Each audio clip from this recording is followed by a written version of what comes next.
En esta playa, justo después de la medianoche del 7 de diciembre de 1941, las tropas japonesas invadieron la colonia británica de Malasia. Había comenzado la Guerra del Pacífico. 2 horas más tarde, unos aviones japoneses despegaron de un portaaviones para hacer volar por los aires la flota estadounidense de Pearl Harbor. Una fecha que vivirá en la infamia. Al cabo de 10 semanas, Japón se alzaría con una nueva victoria, la caída de Singapur, un símbolo del poder británico en Oriente. Japón había podido infligir estas derrotas a los aliados gracias a la más devastadora combinación de poderío naval y aéreo que jamás se había visto. El desastre se había abatido sobre Gran Bretaña y Estados Unidos. Pero debajo de las conquistas de Japón subyace un extraordinario secreto que ha permanecido oculto durante 70 años. Winston Churchill escribió: considero muy grave lo que le adjunto. He aquí a todos estos ingleses, a 2 de ellos los conozco personalmente, que van por ahí recabando información y enviándosela a los japoneses. Fueron los propios británicos quienes transmitieron a los japoneses los conocimientos técnicos necesarios para destruir Pearl Harbor y capturar Singapur. Durante cerca de 2 décadas, los japoneses se habían infiltrado en pleno corazón de las instituciones británicas. Su deber es para con este país y ningún otro. A través de un topo que, además de par del reino, era un conocido del propio Churchill. Los traidores de Churchill.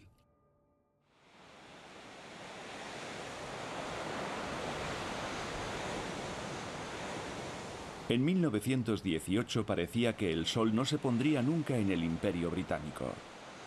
Gran Bretaña era la potencia dominante en Asia, y después de su victoria en la Primera Guerra Mundial, no solo se había impuesto en los mares, sino también en los cielos. Ese mismo año, Gran Bretaña había dado con una forma revolucionaria de dominar el aire y el mar.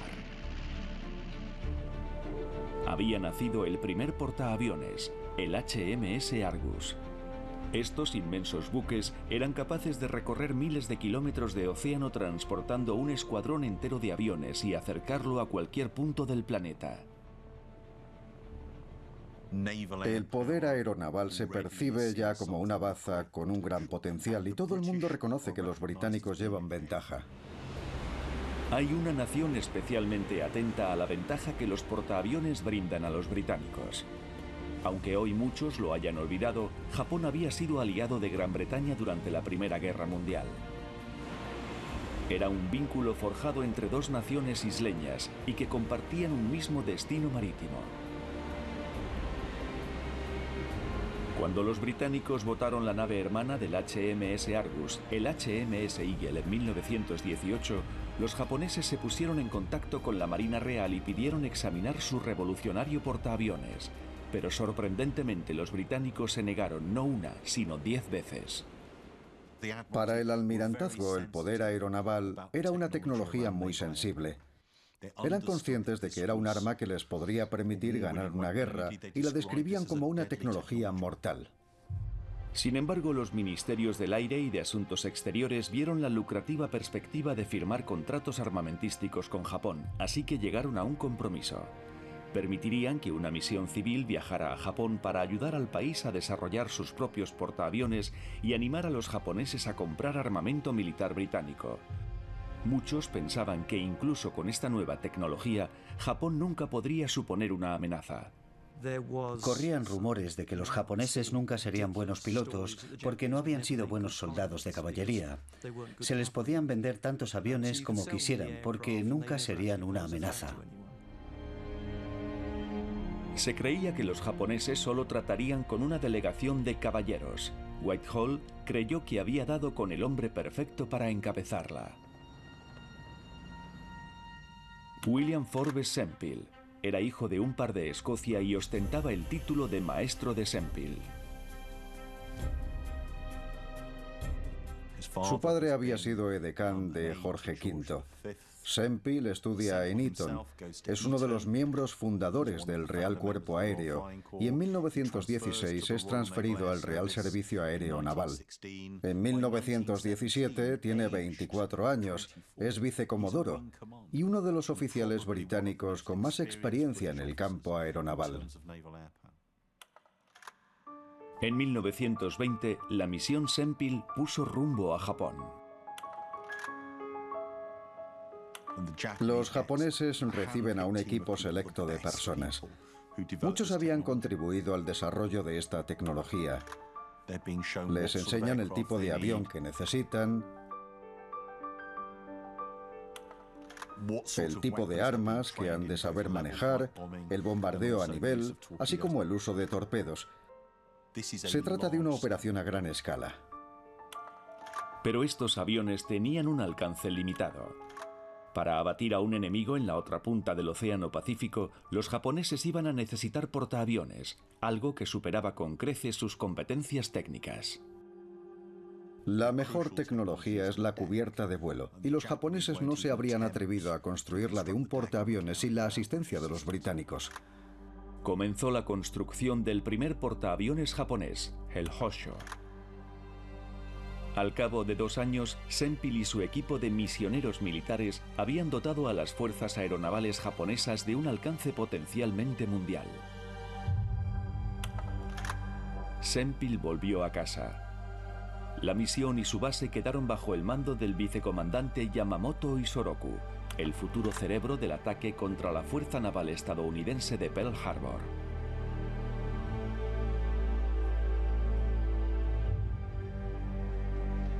Estados Unidos veía con creciente preocupación el desarrollo del poderío naval japonés en el Pacífico. En la Conferencia de Washington de 1922, Estados Unidos insistió en frenar la construcción de buques de guerra por parte de los japoneses. Pero por encima de todo, la alianza anglo-japonesa quedó revocada. El precio de la Conferencia de Washington era que Gran Bretaña se desentendiera de Japón. En la práctica, esto entrañaba el fin de toda conversación sobre tecnologías o tácticas navales. Todo eso se había acabado. Esto debería haber significado el fin de la estrecha colaboración militar entre Gran Bretaña y Japón. Sin embargo, para otro distinguido piloto naval británico, solo era el comienzo. En 1923, el portaaviones Hosho estaba de servicio en el océano. Ahora los japoneses tenían que entrenarse para aprender a maniobrar sus aviones en el mar. Estaban de suerte. El mejor piloto de portaaviones de Gran Bretaña respondió a la llamada. Frederick Joseph Rutland, hijo de un agricultor, se había alzado en la jerarquía hasta convertirse en jefe de escuadrón a bordo del Eagle. En unas declaraciones a la inteligencia británica 2 décadas más tarde, Rutland explicaría así su motivación inicial. Me dije que de todas formas ya no iba a haber más guerras, por lo tanto decidí abandonar las Fuerzas Armadas y como tengo un poderoso instinto de aventura, decidí irme a Japón. Como Sempil, Rutland era un pionero del Real Cuerpo Aéreo, en el que ingresó en 1914. Rutland era famoso por haber detectado a la flota alemana durante la Primera Guerra Mundial, y de ahí su apodo, Rutland de Jutlandia. Este episodio le valió uno de los mayores honores en el ámbito militar, la Medalla Albert. En un primer momento los japoneses lo ponen a trabajar diseñando chasis de aviones para las Fuerzas Aéreas de Japón. En Japón mi tapadera era la compañía Mitsubishi, en cuya sede de Tokio tenía yo mi despacho. En realidad la compañía Mitsubishi era el gobierno de Japón. Más adelante, Mitsubishi produciría el Caza Zero, un avión que costaría miles de vidas aliadas. Los pagadores de Rutland le desvelaron entonces que tenían un trabajo mucho más importante para él. Le aumentarían el sueldo si accedía a enseñar a sus pilotos a despegar y aterrizar en los portaaviones.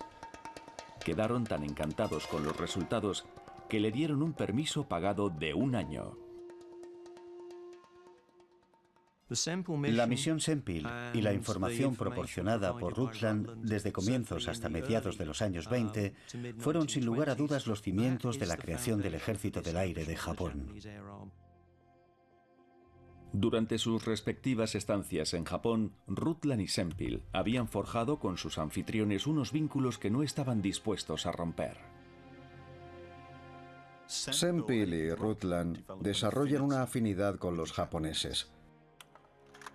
Sempil ha pasado mucho tiempo en Japón y tiene contactos que forman parte de cierto elemento revolucionario que anida dentro de la Marina Real.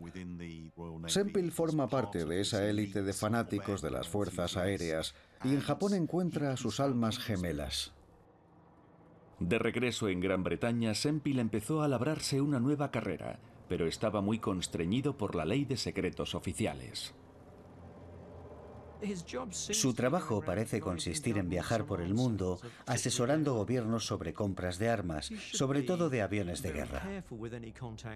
Pero ha de tener cuidado con los contactos que tiene. Si se llegase a hablar de transferencias tecnológicas, tendría la obligación de hacérselo saber al gobierno.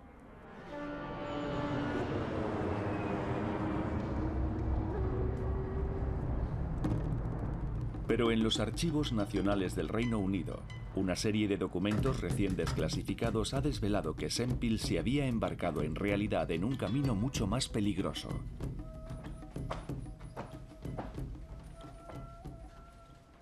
Tenemos un informe del MI5 y lo fascinante es que muestra el grado de detalle casi forense con el que el MI5 estaba recabando información sobre Sempil.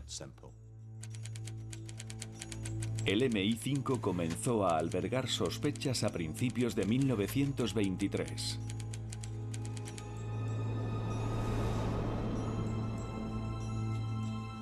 Pequeños incidentes han demostrado que los japoneses podrían haber adoptado ciertos métodos para hallar información sobre la Real Fuerza Aérea. En particular, el informe según el cual el sirviente del coronel Sempil es un marinero de la Armada japonesa. El MI5 emprendió una investigación sobre Sempil. Resultó que no solo tenía trato con los japoneses, sino que mantenía regularmente un contacto de muy diferente naturaleza con el agregado naval de Japón en Londres, el capitán Toyoda. Toyoda no es solo alguien que asistía a los cócteles. El MI5 tiene pruebas de que lleva a cabo actividades de espionaje. Es un oficial de inteligencia entrenado, no un agregado naval más. En febrero de 1924, el MI5 interceptó una carta de Sempil a Toyoda, que inmediatamente disparó las alarmas. Como bien recordará, el 7 de enero le escribí en relación con las bombas de gran tamaño. El oficial del MI5 encargado del caso observó: La carta estaba metida en un doble sobre. En el interior rezaba estrictamente confidencial.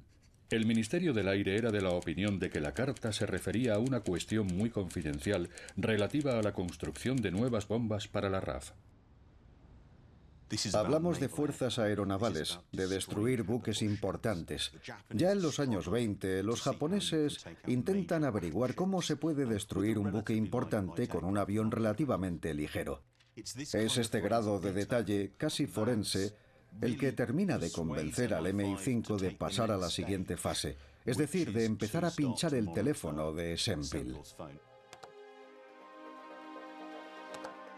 Las escuchas telefónicas eran un método de seguimiento novedoso y revolucionario allá por 1920, y no era una medida que se tomase a la ligera.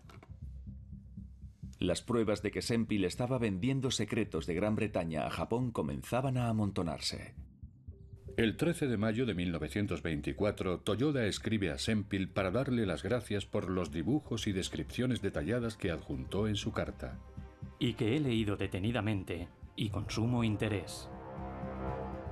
Voy a remitir estos documentos a Japón. Sempil le dijo a Toyoda: Sería inútil que tratase usted de obtener dicha información por los cauces oficiales. Sempil les estaba comunicando toda una gama de informaciones secretas. Nuestras investigaciones apuntan a experimentos relativos a detectores de sonido para abatir aviones. Le agradecería toda nueva información relativa a los paracaídas, el nuevo bombardero Handley Page y otras máquinas. En julio de 1924, Toyoda fue invitado a la revista de la flota británica, que era un acontecimiento público. Sempill aprovechó esta oportunidad para presentar a sus amigos japoneses al más importante diseñador de portaaviones británico, Sir Tennyson Daincourt. Escribió a Toyoda: 27 de julio de 1924. Espero que pudiese echar un buen vistazo a los portaaviones. Bien manejado, Daincourt. Le puede aportar mucha información valiosa. Daincourt fue puesto sobre aviso por las autoridades.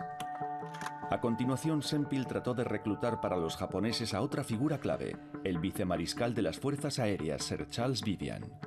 Estimado comandante, en mi humilde opinión, los consejos y la cooperación activa de ese hombre le serían inestimables. Es vital que esta cuestión se mantenga secreta, ya que de divulgarse nos podría causar problemas.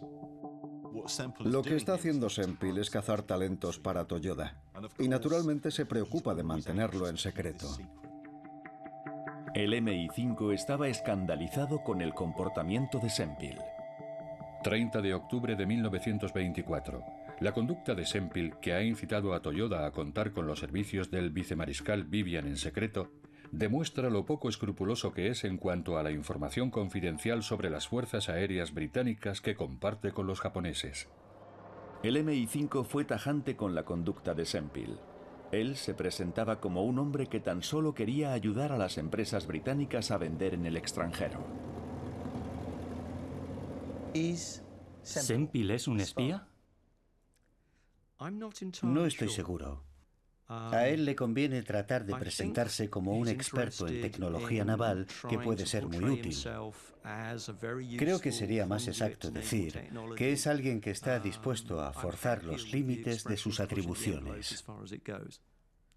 No es ilegal hablar con una potencia extranjera de cuestiones militares y de tecnología militar, siempre y cuando se trate de información desclasificada. Pero si se trata de información que figura en una lista secreta, sí que es ilegal. Vulnera la ley de secretos oficiales. En julio de 1924, el MI5 consiguió pruebas que demostraban que Sempill había cruzado sin lugar a dudas la línea de la legalidad. Sempill había escrito a Toyoda para hacerle partícipe de ciertos detalles técnicos clave sobre el último motor de aviación británico. Estimado comandante, el Jaguar 4 ha superado todas las pruebas prácticas, tanto en el despegue como en el aterrizaje. Tiene un rasgo sumamente importante, y es su asombrosa velocidad angular de entre 100 y 150 revoluciones por minuto. Habla del motor Jaguar 4, uno de los últimos motores de aviación que está en una lista secreta. Si la información contenida en esta carta tiene un mínimo de veracidad, todo apunta a que Sempill ha cometido una grave violación de la ley de secretos oficiales. El MI5 creía disponer ya de pruebas fehacientes de que Sempill estaba espiando para los japoneses. Sin embargo, no se hizo nada al respecto. El MI5 no quería desvelar sus fuentes y sus métodos. En los años 20 se dedicaba a leer los telegramas cifrados que enviaba la embajada japonesa a Tokio. Detrás de toda la operación está la labor de los pioneros de la criptología que no quieren que salga a la luz. Es uno de los secretos mejor guardados del Estado británico y podría correr peligro si decidiesen enjuiciar a Sempill. A pesar del secretismo de la operación del MI5, hay una carta a Toyoda que demuestra que Sempill tal vez se haya dado cuenta de que está bajo sospecha.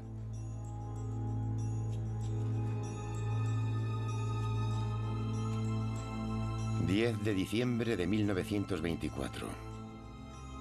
Estimado comandante, hoy deseo rogarle que por favor tenga mucho cuidado con el uso que le dé a toda información que obtenga y no la relacione con el nombre de ningún individuo. Le daré más detalles cuando nos volvamos a ver, pero sé por dónde van los tiros y es necesario extremar las precauciones. A finales de octubre de 1925, Sempill viajó a Brougham, Yorkshire, para visitar la fábrica de aviones Blackburn, un viaje que terminaría cobrando una gran trascendencia. La razón que alegó era que quería ver un avión monomotor, pero el verdadero motivo era espiar un nuevo y revolucionario barco volador, el Iris, que Blackburn estaba construyendo en exclusiva y en secreto para el Ministerio del Aire. El MI5 observó. 30 de octubre de 1925. A raíz de una visita de Sempill a Brugge, la compañía de aviación Blackburn le remitió una carta a Sempill que contenía un informe detallado de las características de su flota de aviones, entre ellos un barco volador secreto, el Iris, prácticamente en los mismos términos que le había solicitado Toyoda. 6 de enero de 1926. Está bastante claro ya que Sempill no solo está proporcionando inteligencia aérea a los japoneses, sino que está cobrando por ello. Esta es la prueba fehaciente que han conseguido los criptólogos británicos. Este documento dice que Sempill no solo está facilitando información a sus amigos, sino que está cobrando por recabar lo que llaman inteligencia aérea, es decir, cobrando por espiar. Por fin, a principios de 1926, las autoridades tuvieron la oportunidad de encararse con Sempill sin sacar a la luz la investigación del MI5. Estaba negociando con el gobierno griego para organizar y entrenar a sus fuerzas aéreas.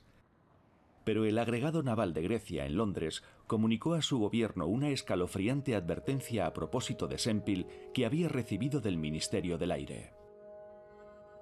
No creen que sea un hombre de fiar, ya que lo que nos estaría vendiendo a nosotros se lo podría vender de igual modo a cualquier otro estado, y el Ministerio del Aire me ha informado de que está pasando por apuros financieros. Sempill se enteró de dicha advertencia. El 26 de abril escribió al titular del Ministerio del Aire solicitando una reunión para despejar las sospechas que recaían sobre su persona y que, según él, estaban perjudicando sus perspectivas de negocio. El MI5 tenía por fin una excusa para plantar cara a Sempill sin tener que reconocer que había estado interceptando su correspondencia y pinchando su teléfono. A las 12 del mediodía del 4 de mayo de 1926, en el despacho del viceministro del Aire, comenzó el interrogatorio de Sempill. También estaban presentes el comandante Ball de los servicios de inteligencia británicos, el MI5, y el mismísimo fiscal general, Sir Archibald Bodkin. La transcripción textual de este interrogatorio estuvo clasificada durante más de 8 décadas. Los interrogadores ya sabían, gracias a las cartas interceptadas, lo que había hecho Sempill. La única pregunta era si estaría dispuesto a reconocerlo. Para que podamos esclarecer todo este asunto, tiene que decirnos con qué gobiernos extranjeros ha tenido trato. He tenido contactos con la mayoría de gobiernos extranjeros. Pasé un tiempo en Japón encargándome de sus fuerzas aéreas y desde mi regreso he entablado contactos con los chilenos, los griegos, los brasileños, etc. Pero los contactos que he tenido han sido muy limitados, no han sido muy relevantes. A lo sumo una carta o dos y quizás alguna que otra conversación telefónica. Sempill se hallaba de repente en terreno peligroso. Sus interrogadores sabían de primera mano que sus conversaciones con los japoneses habían sido todo menos muy limitadas. Las actas de la reunión reflejan la forma en que empezaron a examinar sus contactos. ¿De qué naturaleza es su relación con ellos? Puramente amistosa. ¿Le escriben? Sí. ¿Recibe usted un sueldo? No. ¿Quién es su agregado naval? El agregado naval japonés es el capitán Toyoda. ¿Recibe peticiones de los japoneses o de cualquier otra potencia extranjera que puedan revestir un carácter confidencial? Si alguna vez recibo una solicitud de información y mi interlocutor duda de su carácter confidencial, me lo menciona. ¿Les corresponde a ellos decidir qué es confidencial y qué no? Si tuviese aquí toda mi correspondencia, les podría enseñar cartas del agregado japonés en las que me pide información y dice que podría tratarse de un asunto confidencial. Si quiere paracaídas o bombas o lo que sea, se lo comunica a su superior y este es quien toma las medidas oportunas. A veces el capitán Toyoda acude a mí. Mencionó usted que podría recibir una solicitud sobre paracaídas o bombas. ¿Le han preguntado algo sobre paracaídas o bombas? Eso no entra dentro de mis atribuciones. Lo cierto es que ya desde la primera escucha del MI5 sabían que Sempill había estado facilitando a los japoneses información secreta sobre bombas. Como bien recordará, el 7 de enero le escribí en relación con las bombas de gran tamaño. El MI5 también obtuvo pruebas de que Sempil estaba cobrando regularmente de los japoneses. Sempil había alegado en un primer momento que les estaba ayudando de manera desinteresada. ¿De modo que esperaban de usted que lo hiciese como muestra de amistad? Cuando me fui de Japón les dije que lo haría. ¿Y le están dando mucho trabajo? Sí que me están dando algún que otro quebradero de cabeza. Les he ayudado, pero solo porque me pareció lo correcto, no por interés. A estas alturas me habría arruinado porque las cantidades que he recibido de los japoneses no dan para mucho. ¿Ha recibido algún tipo de remuneración por parte de los japoneses? Sí, pequeños obsequios. Me escribieron para darme las gracias por la ayuda que les había brindado. Las últimas navidades me dieron 100 libras. ¿Solo entonces se mostraron generosos? Todas las navidades me mandan mensajes de agradecimiento. Sumando todo lo que he hecho por ellos, valdría más de 100 libras. Los interrogadores abordaron entonces el quid de la cuestión: las motivaciones del agregado naval japonés para acudir a Sempil y no directamente al Ministerio del Aire. ¿Cuál fue el motivo por el que los japoneses le pidieron a usted información que podrían haber obtenido a cambio de nada en el Ministerio del Aire? Podrían haber venido aquí directamente. No sabría decirle cuál fue exactamente el motivo por el que no acudieron al Ministerio del Aire, pero ellos saben que conozco su situación y confían en mis conocimientos, experiencia y consejos. ¿No pensó que pudieron haber acudido primero aquí y que al ver que no se les daba la información se les ocurrió escribirle a usted? No sabría decirle. Ese es el peligro de semejante acuerdo. Es evidente que, con todos sus conocimientos y experiencia, podría contestar a muchas preguntas a las que quizá no quisiésemos responder aquí. Sí, sin duda. ¿Ve el peligro de semejante acuerdo? Sí. El peligro más obvio es que alguien pueda conocer según qué informaciones secretas y se vaya de la lengua. Esto solo puede saberlo usted.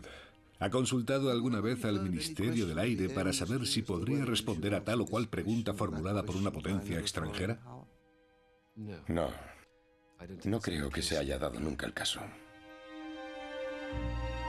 Dado que las pruebas de los tejemanejes de Sempil con los japoneses habían sido obtenidas con métodos encubiertos, no podían usarse en su contra. Pero los interrogadores tenían un as en la manga. En el mes de noviembre, en un trayecto en tren a la fábrica de Blackburn, en Brough, Sempil había cometido un error de principiante. Había hablado abiertamente con los agregados aéreos de otras potencias, una de ellas Chile, de un avión secreto que estaban desarrollando los británicos. Un testigo de esta conversación se la comunicó al MI5. Oyó hablar a Lord Sempil en presencia de dos agregados de potencias extranjeras de la futilidad de la política de secretismo del Ministerio del Aire en relación con ciertos aviones. Mencionó de pasada el Iris como uno de los aviones de la lista secreta de Marras.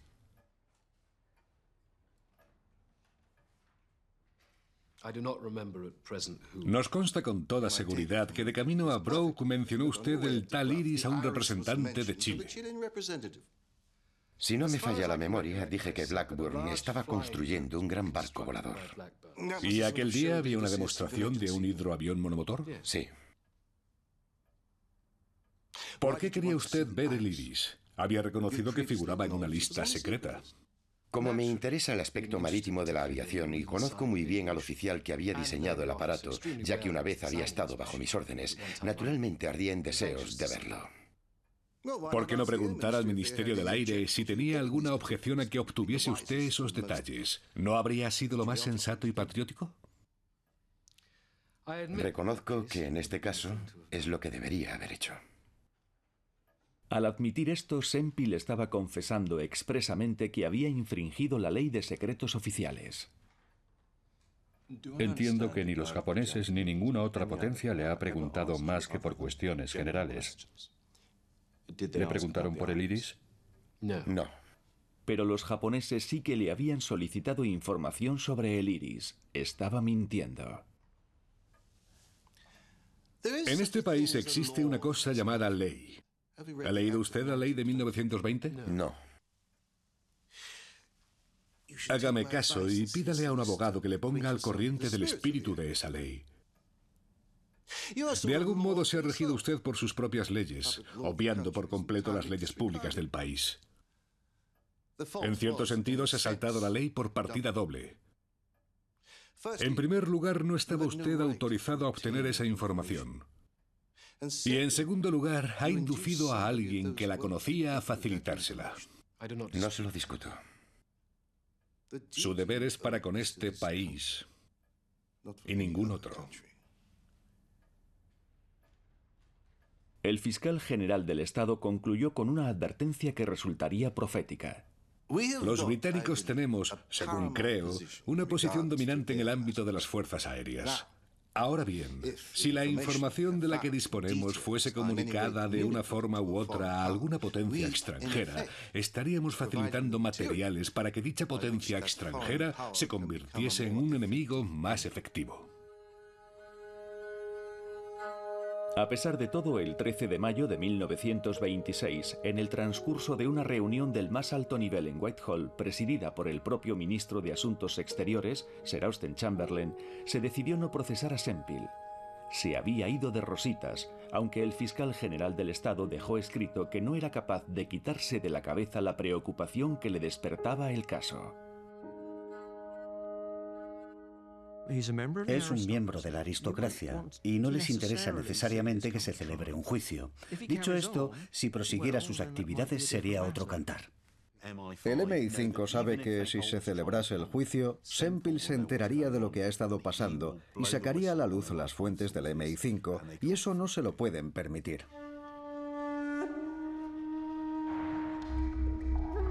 Reexaminando los informes, las actividades de Sempill cobran una dimensión preocupante que iba mucho más allá de las costas de Gran Bretaña.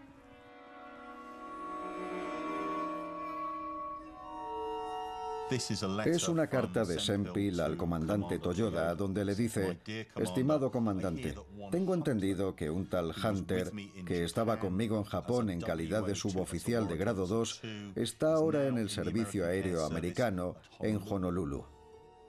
No sabe mucho y tiene un carácter bastante débil, pero podrían ustedes intentar usarlo.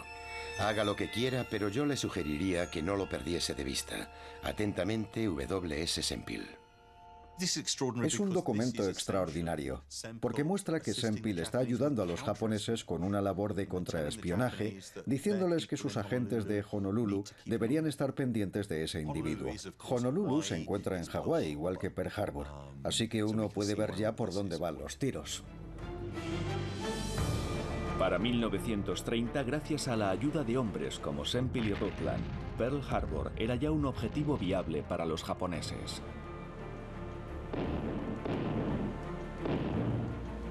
Habían logrado avances asombrosos. En tan solo 7 años, Japón había desarrollado una flota de portaaviones equiparable a la de la Marina Real en cuanto a tamaño y fuerza. Japón disponía ya de los medios para llevar a cabo sus ambiciones imperiales. Sus miradas estaban puestas en el sudeste asiático. El trofeo supremo era Singapur. Al estar situado al pie de la colonia británica de Malasia, era un eje estratégico para toda la región.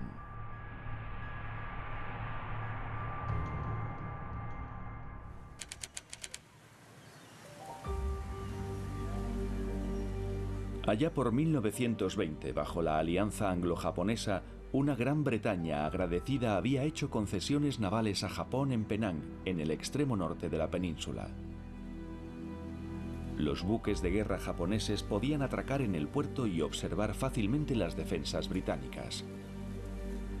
Hombres de negocios japoneses empezaron a comprar terrenos estratégicos entre Penang y Singapur. Dominan la zona donde en un futuro se agruparían las naves británicas, donde podría producirse un futuro desarrollo del puerto. Estaban adquiriendo terrenos siguiendo un patrón determinado. El interés de Japón no era puramente comercial. Necesitaba gente sobre el terreno para recabar inteligencia con vistas a una futura invasión.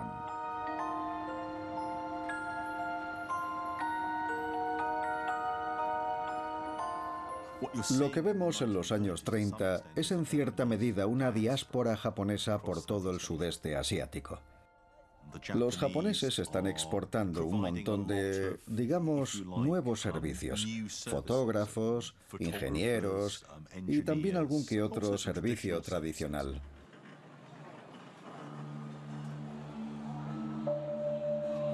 Bajo la tapadera de estos negocios, la inteligencia japonesa comenzó a introducir agentes infiltrados desde Penang hasta Singapur. La identidad de uno de ellos sería desvelada tras las victorias de Japón 10 años más tarde. Fue identificado como el peluquero de Singapur que cortaba el pelo a los británicos y a los australianos. ¿Y qué fue lo que pasó? Que resultó ser un coronel del ejército japonés. Cuando uno va al peluquero se pone a hablar y se le puede sonsacar mucha información.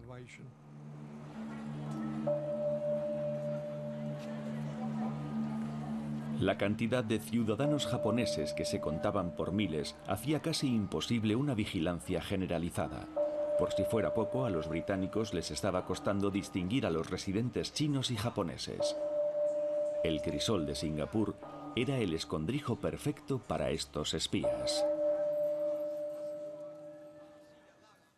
Adquieren el tipo de inteligencia que se necesitaría para invadir el sudeste asiático. Las dimensiones de los puentes, los efectivos militares, las debilidades de las defensas aéreas, los emplazamientos de los almacenes logísticos y los polvorines.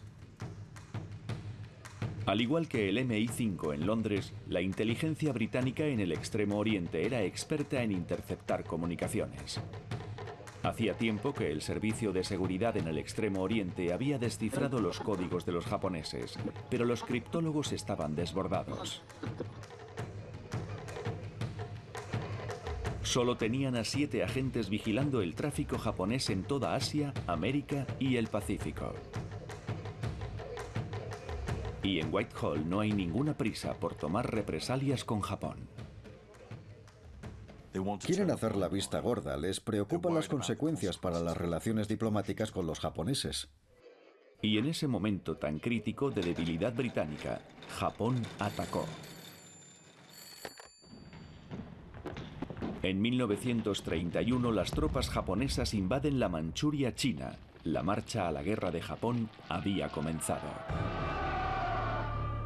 Los británicos reaccionaron iniciando las obras para convertir Singapur en la base naval más grande y fortificada del mundo. El coste fue astronómico, 50 millones de libras de entonces, unos 2.900 millones de euros al cambio. Solo el dique seco medía 72 kilómetros cuadrados. Instalaron unos cañones enormes de 15 y 16 pulgadas para repeler todo ataque por mar. Solo un año después se descubrió que los japoneses habían comprado en secreto los planos de la base a un soldado británico llamado Roberts.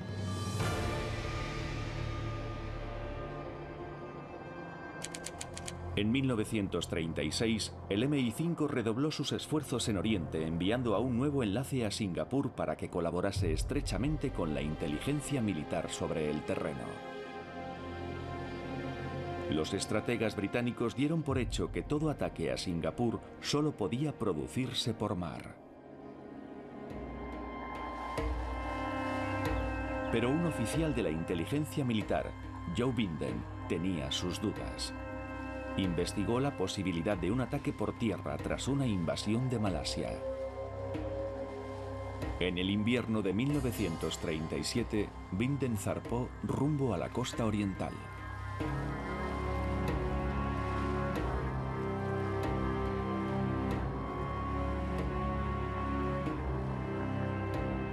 Atracamos en varias playas con nuestro bote de remos y pudimos acercarnos a la orilla por toda la línea costera.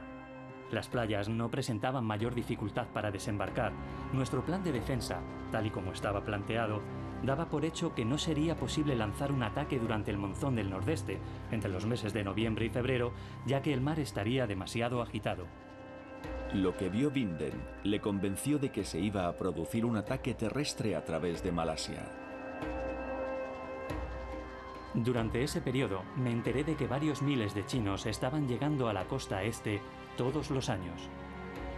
Binden predijo incluso el lugar exacto en el que desembarcarían los japoneses, Kota Baru.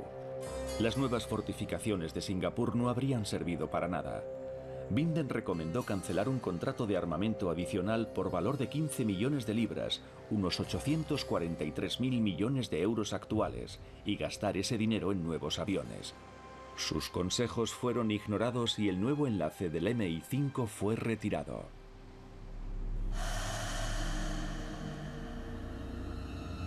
Los espías japoneses ya estaban en todas partes, no solo en Malasia. Sus tentáculos se extendían por todo el Pacífico hasta Estados Unidos. Tenían incluso agentes en Pearl Harbor. La base no era solo crucial para Estados Unidos. Churchill creía que la flota americana desalentaría todo ataque a la colonia británica de Singapur. Sin embargo, y por increíble que parezca, uno de los agentes clave de Japón en Pearl Harbor era ahora británico. Era el mismo hombre que allá por los años 20 había enseñado a los pilotos japoneses a maniobrar desde los portaaviones, Frederick Joseph Rutland. Rutland había pasado de la asesoría técnica al espionaje. Es un documento fascinante. Según el Mi-5, ha estado sobrevolando el puerto para investigarlo, esto ocurre en Estados Unidos, y filmando buques de guerra. Es experto en el manejo de las cámaras de 16 milímetros. Más adelante, en una confesión a oficiales de inteligencia, Rutland declararía: En cuanto a mis atribuciones, tenía que estudiar en tiempos de paz si la población estaba a favor de la guerra. Y cuando la guerra parecía inminente, tenía que estudiar si los estadounidenses estaban dispuestos a ir a la guerra, la situación de su flota, etc. Establecí un código de letras. A era avión, B buque de guerra, C carguero, D destructor. Las actividades de Rutland despertaron sospechas y el FBI no tardó en interesarse por él. Siguió todos y cada uno de sus movimientos a la espera del momento oportuno para detenerlo. En Gran Bretaña, el piloto naval que había estado a punto de ser procesado por espionaje era ahora una distinguida figura pública. Sempill había dirigido el más prestigioso pilar de la aviación británica como presidente de la Real Sociedad Aeronáutica. En 1934 heredó el título familiar y pasó a ser el 19º Lord Sempill, ocupando un escaño en la bancada conservadora de la Cámara de los Lores. La sociedad lo veía como un hombre de lo más íntegro, pero Sempill tenía una afinidad ideológica con los regímenes militaristas de extrema derecha. En 1937, Japón, ahora aliado de la Alemania nazi, invadió China. Ese mismo año, Sempill recibió a una delegación japonesa en el aeropuerto de Croydon.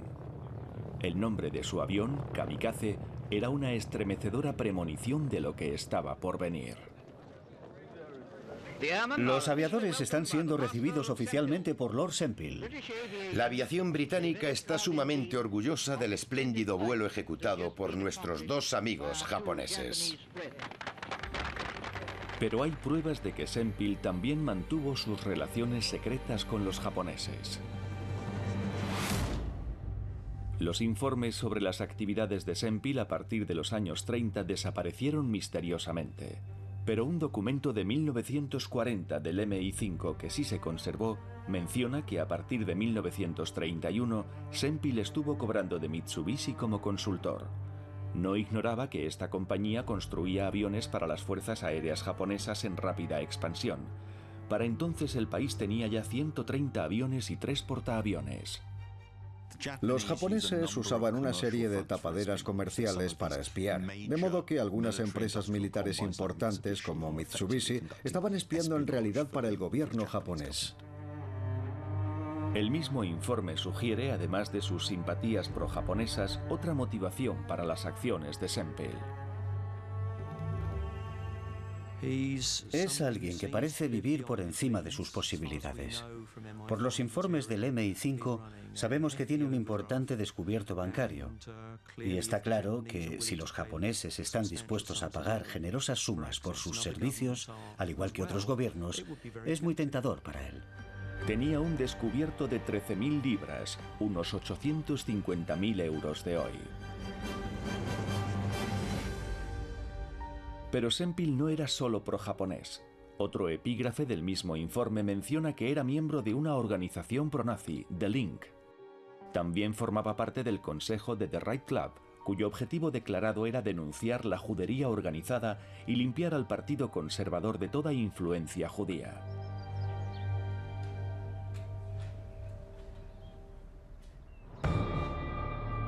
En septiembre de 1939, la guerra estalló en Europa. Winston Churchill volvió al gobierno como primer Lord del Almirantazgo. Sorprendentemente, Lord Sempill también entró a formar parte del Almirantazgo. Sempill aseguró expresamente que no volvería a abordar asuntos de naturaleza militar con sus amigos japoneses.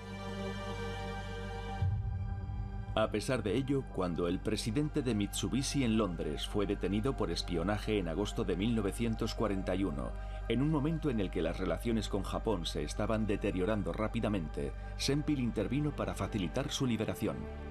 El MI5 apuntó: Makohara fue liberado al cabo de 2 días y Sempill envió el siguiente telegrama: feliz del resultado, orgulloso de ayudar, trabajando duro por la causa. El gobierno británico solo detiene a ciudadanos extranjeros sospechosos de espionaje. Y Sempill quiere quitarse de encima a las autoridades. En ese preciso momento, los dos grandes líderes de las potencias occidentales, el primer ministro de Gran Bretaña, Winston Churchill, y el presidente de Estados Unidos, Roosevelt, se vieron las caras por primera vez. Churchill estaba desesperado por conseguir que Roosevelt se sumase a la guerra contra Hitler. Sus conversaciones se mantuvieron en el más estricto secreto. A bordo del Príncipe de Gales, con la Guardia de Honor de la Marina Real, se encontraba Peter Dunstan. Solo sabíamos que Churchill y Roosevelt estaban reunidos, que la reunión se estaba desarrollando en los camarotes de los oficiales, en la popa de la nave, o sea, una zona que nos estaba vetada, por lo que no sabíamos lo que estaba pasando exactamente. Solo sabíamos que se estaba celebrando una reunión entre dos grandes hombres. Ese mismo mes, la inteligencia británica facilitó a Churchill ciertas informaciones sobre esa reunión que lo llenaron de espanto. Este documento es tan sensible que durante 60 años permaneció clasificado.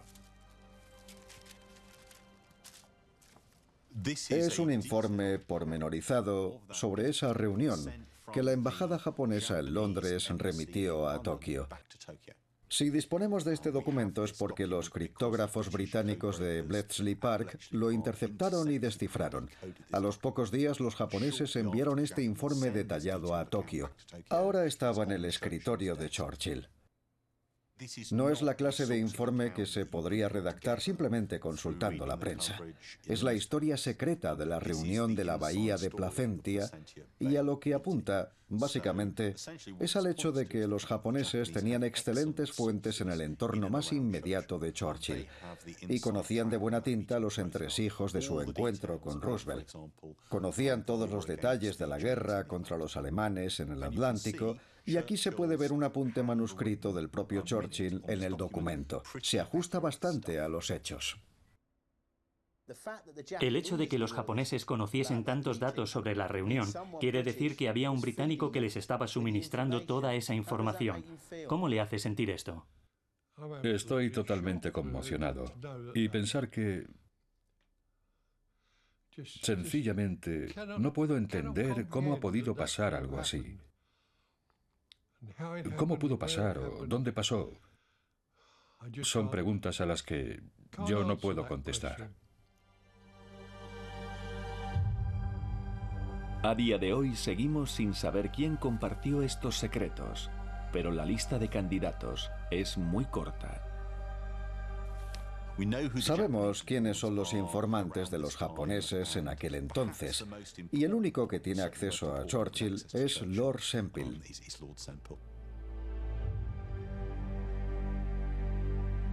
Pero lo peor estaba por llegar. A los pocos días, el MI5 comunicó a Churchill que los japoneses disponían de información privilegiada sobre su círculo interno. Este quiso tener pruebas. Al cabo de un mes, tras una operación de seguimiento, se le facilitaron los nombres de dos fuentes. Uno de ellos era Sempill, y el otro era alguien que había estado con él en Japón. Es una nota privada que mandó Churchill a Eden, y está fechada el 20 de septiembre de 1941. Considero muy grave lo que le adjunto. En cualquier momento podríamos estar en guerra con los japoneses. Y he aquí a todos estos ingleses, muchos de ellos gente respetable.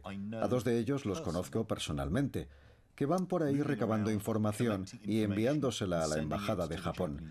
Dudo de que Lord Sempill y el comandante McGrath sean conscientes de la posición que sería la suya si en efecto se produjese una declaración de guerra por parte de Japón. Su inmediato internamiento sería la menor de sus preocupaciones. Es insostenible que Lord Sempill permanezca en su puesto en el almirantazgo. Se le comunicó a Sempill que tenía que abandonar su puesto, pero en cuanto oyó la noticia, Churchill dio marcha atrás. Primer Lord, yo no había contemplado que se le pidiese a Lord Sempill que dimitiese de su cargo, sino que se le asignase otra posición fuera del almirantazgo. La cuestión ha de abordarse como una cuestión de ocupación, no de estatus. Cabe preguntar si esto no tendría que ver con sus orígenes aristocráticos. Naturalmente, el problema a la hora de prescindir de él es que es miembro de la Cámara de los Lores y sigue teniendo amigos dentro del Partido Conservador que podrían dar problemas si acabase siendo internado. Churchill cobra conciencia de que el MI5 le sigue desde 1925 y al que él mismo ha estado proporcionando información clasificada. Es una mala noticia para la imagen de Sempill, pero también para el gobierno británico. Una vez más, Sempill se va de rositas, en esta ocasión gracias a la intervención del propio Churchill. El 7 de diciembre de 1941, una flota japonesa estaba surcando el Océano Pacífico Occidental. Su fuerza aérea ya superaba tanto a la de Gran Bretaña como a la de Estados Unidos, en gran medida gracias a la misión de Sempill y su suministro ilegal de información técnica, tal y como sacaría a la luz más tarde el Servicio de Seguridad británico. Armados con este saber hacer, los japoneses se embarcaron en una operación naval secreta que cambiaría el rumbo de la historia. Muchos de sus aviones eran Mitsubishi Zero, superiores a cualquier modelo de los aliados. El primer Mitsubishi en aterrizar en un portaaviones japonés había sido maniobrado 17 años atrás por un piloto británico. Los japoneses habían perfeccionado la técnica con la ayuda del as de la aviación, Joseph Rutland. El uso de torpedos, suspendidos de su chasis, también lo habían aprendido de la misión de Sempill. El comandante de la flota, Yamamoto Isoroku, había sido ascendido a vicecomandante en jefe de la misma base aérea y naval que Sempill había supervisado 19 años atrás.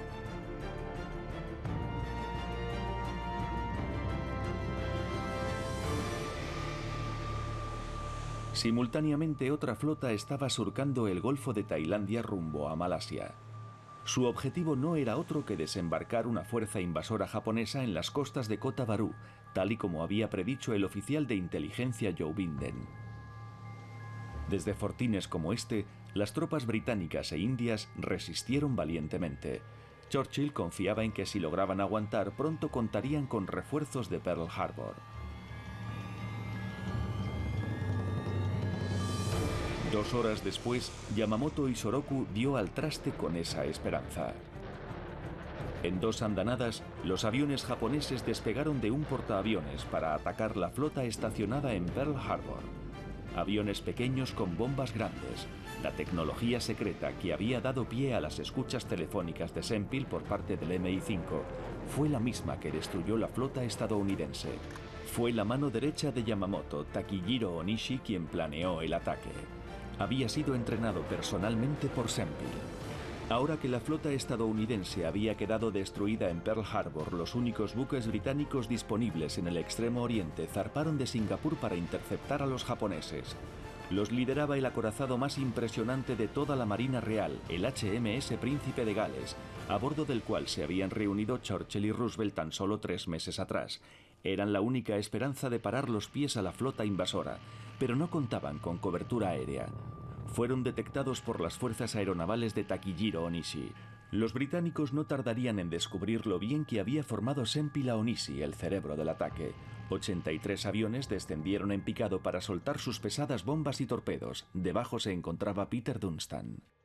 Uno de los primeros torpedos alcanzó al HMS Príncipe de Gales, destrozando el eje de la hélice externa y abriendo un gran agujero en el Príncipe de Gales, que empezó a hundirse por la popa y a hacer aguas. Cuando los japoneses dejaron de bombardearnos y vimos que el buque se estaba hundiendo, nos ordenaron que lo abandonásemos. El HMS Príncipe de Gales y el HMS Repulse fueron hundidos, precipitando a su muerte a casi 900 hombres.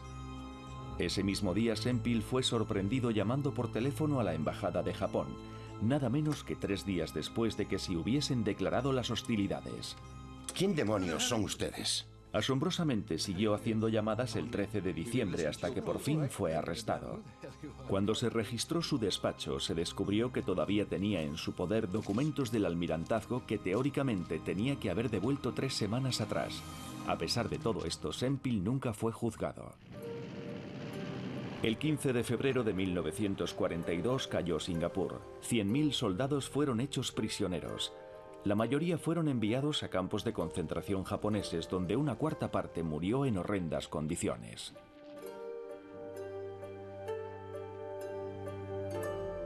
En un pleno secreto de la Cámara de los Comunes, los parlamentarios exigieron la creación de una comisión de investigación para explicar cómo se había podido producir semejante tragedia.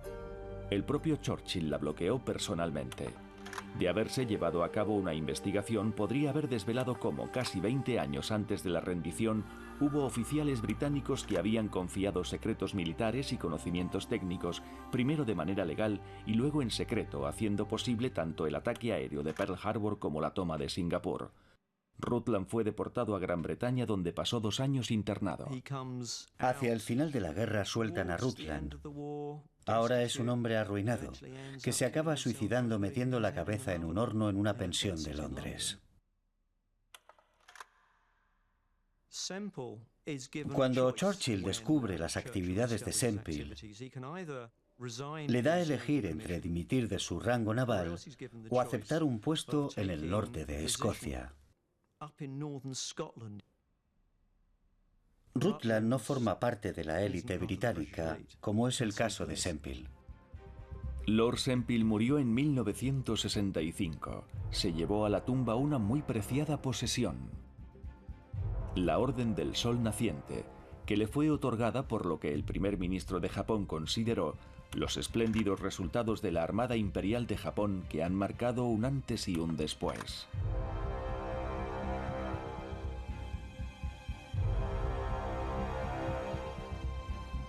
En la estela del sacrificio de Pearl Harbor y de la caída de Singapur, estas palabras cobraban una resonancia añadida.